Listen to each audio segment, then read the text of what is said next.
Hello, this is lecture 27 in continuation of properties of continuous functions. First sem Maths Unit 2, Tungal School of Basic and Applied Sciences, Jamkandi. I am Ramanjan Sir, Department of Mathematics. So let us see the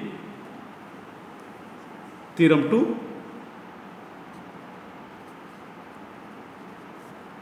Which is the continuation of theorem 1 in properties of continuous functions. If a function f of x is continuous in closed interval a comma b, then f of x attains its bounds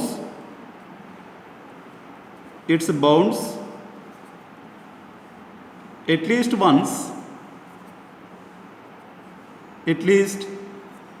once in closed interval a comma b, or if a function f of x is continuous in closed interval a comma b, then f of x attains its supremum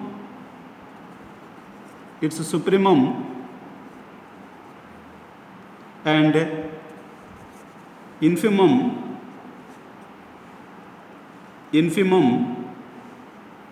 in closed interval a comma b. Right. See that now the theorem 2 statement. It is in 2014 and 2017. So what it will be, if a function is f of x continuous in closed interval a comma b, then f of x attains its bounds at least once in closed interval a comma b. As in theorem 1, if the function f of x is continuous, then it is bounded. So whenever the function is bounded, it must have the lower bound and upper bound. So whenever it must have the lower bound, it should have the infimum. Whenever the function is to be bound upper bound, then it must have the least upper bound. So least upper bound is called supremum, greatest lower bound is called infimum. Automatically, when the function is to be bounded, it must have the lower bound and upper bound. Whenever it must have the lower bound and upper bound, by completeness axiom, it must have the greatest lower bound and least upper bound. So that we will see.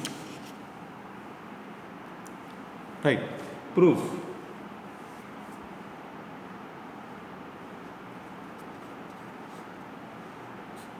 Let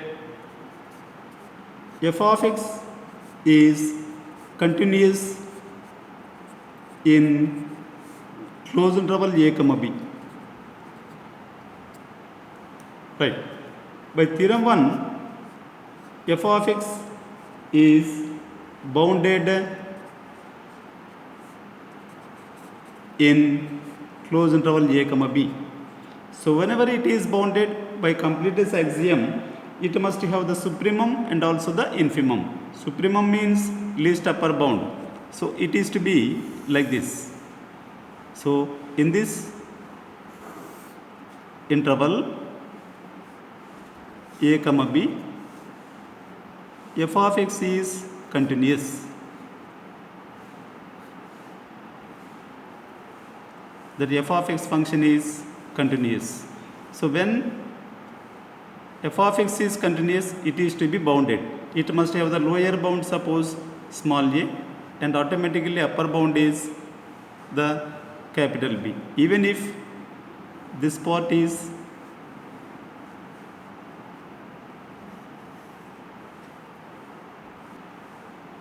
So whenever this function is bounded, it must have the upper bound at point C, so that the functional value is f of c.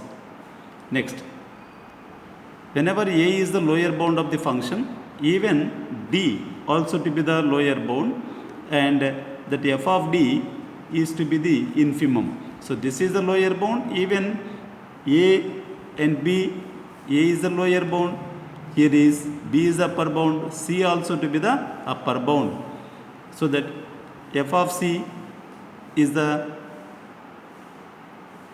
supremum and f of d be the infimum. Automatically that f of x attains its supremum and its infimum. Suppose f of c is equal to capital M, some numerical value, and even f of d is equal to small m. So f of x attains its supremum and also f of x attains its infimum. Right. How to prove that f of x function attains its supremum? That means f of x function is going like this, and sometimes at this point c, its functional value is f of c and maybe is equal to m. So f of x has the supremum. Similarly, f of x goes to the left side, and at point d the functional value is f of d, and f of d is equal to small m also. So f of x attains its infimum. So that we can prove f of x attains its supremum, f of x attains its infimum, because going to left side, going to right side, it is to be f of x has the infimum. Now there exists supremum and infimum of f of x in closed interval a comma b. As f of x is bounded by completeness axiom, there exists supremum and infimum of f of x in closed interval a comma b. Let us suppose m be the, capital M be the supremum of f of x in closed interval a comma b. So whenever it is the capital M is the supremum, automatically all the functional values can be less than or equal to capital M, because it is the supremum, comma, for all x belongs to closed interval a comma b.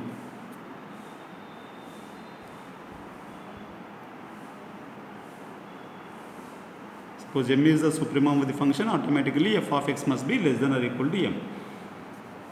If possible, comma, assume that f of x does not attain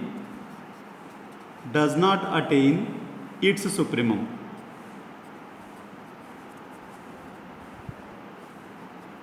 F of x is that m is a supremum, so that f of x must be less than or equal to m.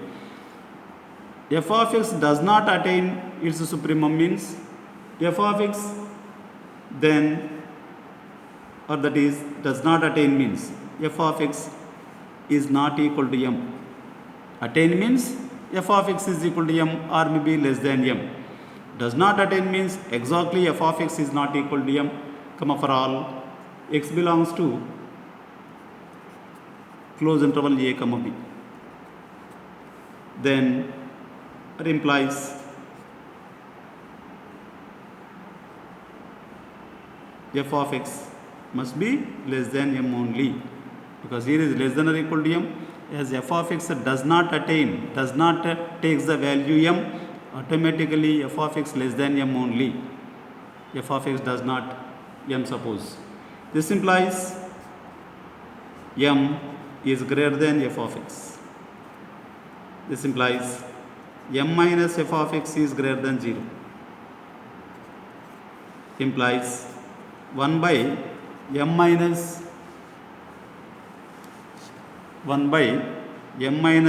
f of x is to be greater than 0 again, because 2 is greater than 0, 1 by 2 is also greater than 0, comma, for all x belongs to close interval a comma b. Next, since m is a constant function,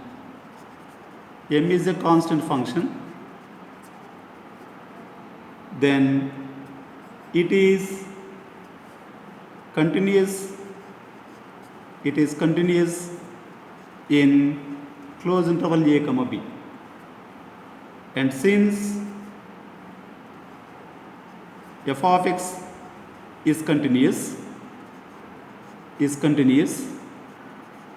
in close interval a comma b, it is given in the theorem statement also, then m minus f of x is continuous. M minus f of x is continuous because difference of two continuous functions. This is continuous function, this is continuous function. The difference is also to be continuous in close interval a comma b. This implies even its reciprocal also 1 by m minus f of x is also continuous in close interval a comma b. So whenever this function is continuous in close interval a comma b, automatically it is to be bounded, because every continuous function is bounded in theorem 1, and it is bounded in close interval a comma b. So whenever it is bounded, there must be existing an upper bound and also to be the lower bound, so that there exists a positive integer k belongs to R such that 1 by m minus f of x must be less than or equal to capital K, for all x belongs to close interval a comma b, because k is the upper bound, where k is upper bound, so that all the functional values must be less than or equal to k. This implies m minus f of x is greater than or equal to 1 by k, implies m minus 1 by k is greater than or equal to f of x. This implies f of x is less than or equal to m minus 1 by k, for all x belongs to close interval a comma b.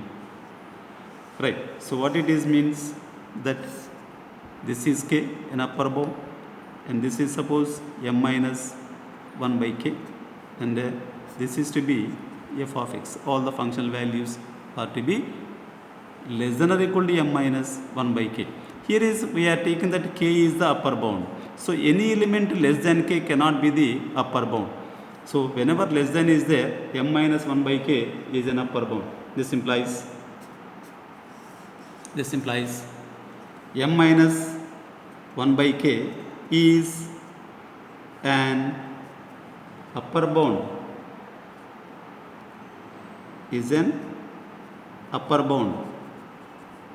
of f of x in closed interval a comma b. So whenever m minus 1 by k is an upper bound, which is a contradiction, because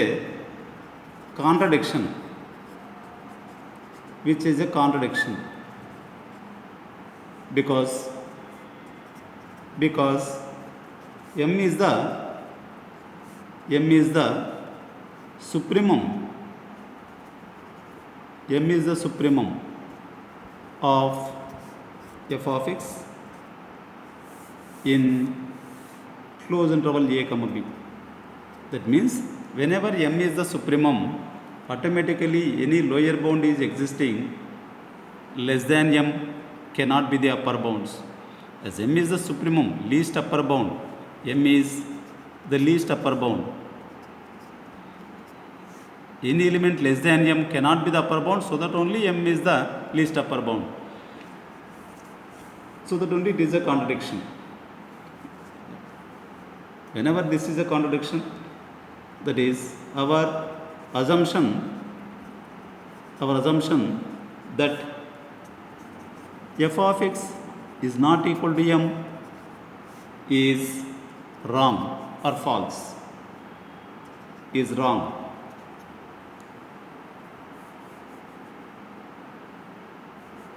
That implies is wrong or false. That implies f of x is equal to m, for all x belongs to closed interval a, b. This implies there exists some alpha belongs to closed interval a, b such that f of alpha is equal to, suppose c is there, f of c is equal to, alpha is there, f of alpha is equal to m, that is f of x attains its supremum. F of x attains its supremum for some value of alpha in closed interval a, b, its functional value f of alpha is equal to m. Automatically f of x attains its supremum because m is the supremum. Similarly, let small m be the infimum of f of x in closed interval a, b, then there exists some beta belongs to closed interval a, b such that f of beta is equal to small m. That is f of x attains its infimum in closed interval a, b. Therefore, f of x attains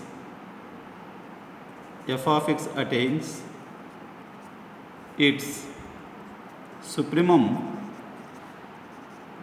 and infimum at least once in closed interval a, b. Right, next, theorem 3.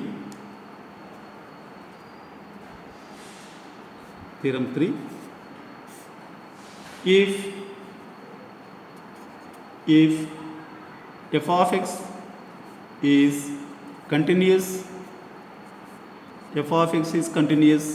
in closed interval a, b, then there exists delta greater than 0 such that f of x keeps the same sign as f of c.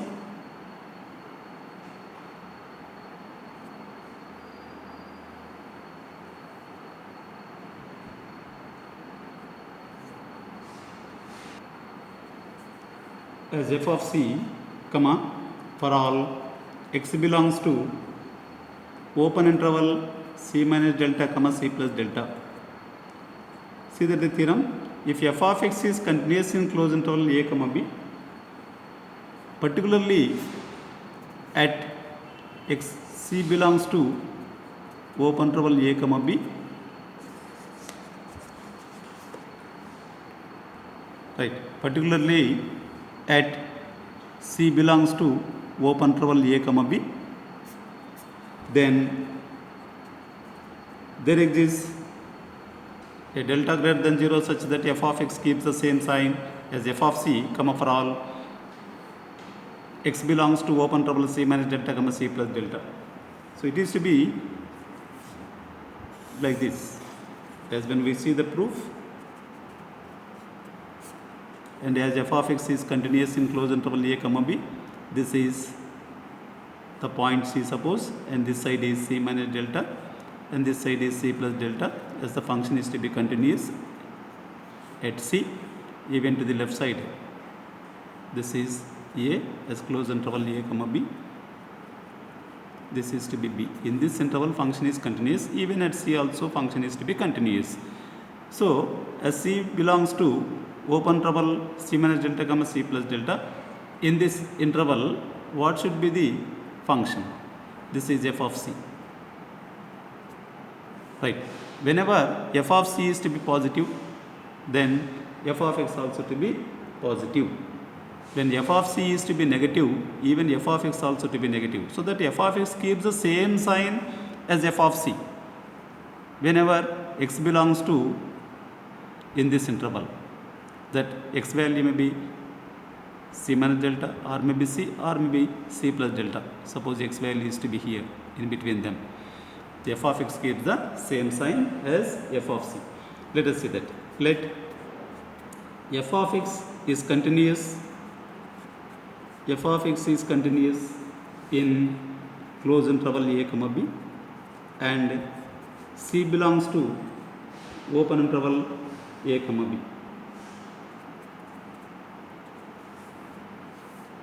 That is, for each epsilon greater than 0, comma, there exists a delta greater than 0 such that alternate definition of continuous at c, such that mod f of x minus f of c is less than epsilon for mod x minus c is less than delta. Again, inequality definition for continuous, f of c minus epsilon is less than f of x is less than f of c plus epsilon for c minus delta is less than x is less than c plus delta. This is all true. So take this as 1. So let us see the case 1. Let f of c is greater than 0, so that we can see that f of x also to be greater than 0. Take epsilon value smaller than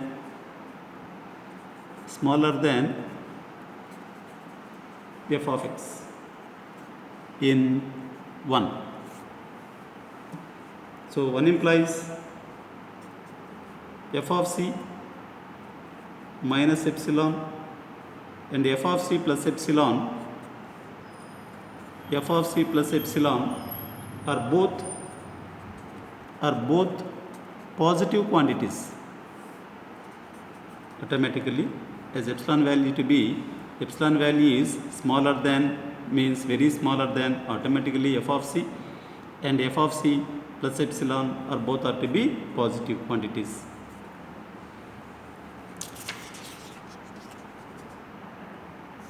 Since f of x lies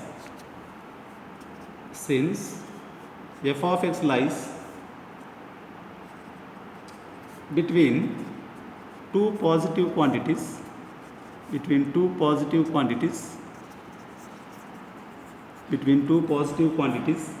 f of c minus epsilon and f of c plus epsilon, then f of x is positive. That implies f of x is greater than 0, comma, for all x belongs to open interval c minus delta, comma, c plus delta. This implies f of x keeps the same sign of f of c, same sign of f of c. Take this is equation 2. Case 2. Previously f of c greater than 0 we are taking. Now that f of c is less than 0, suppose. That is minus f of c is to be greater than 0. Take epsilon value greater than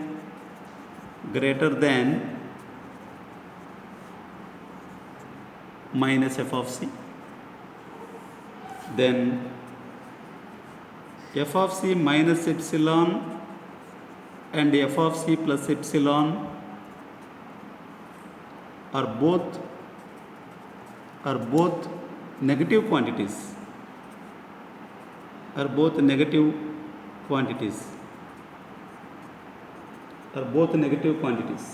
Since f of x lies between two negative quantities,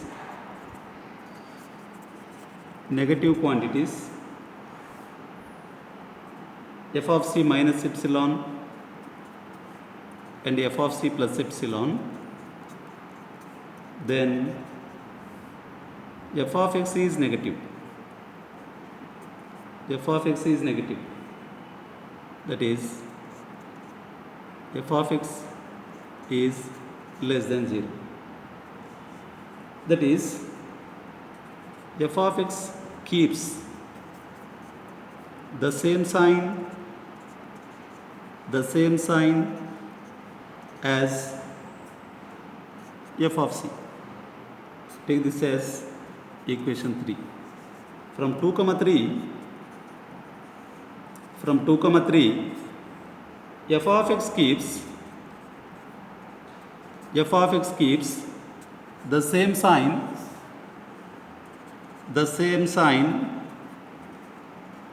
as f of c, for all x belongs to open interval c minus delta, c plus delta. Right. As f of x is to be, or f of c is to be greater than 0, f of c is to be less than 0. See that here, particularly what we have, that f of c is greater than 0, f of x also to be greater than 0. So f of x gives the same sign as f of c. Even if f of c is to be less than 0, automatically f of x also to be less than 0. So from these two also, f of x keeps the same sign as f of c. So take these two properties. Thank you very much.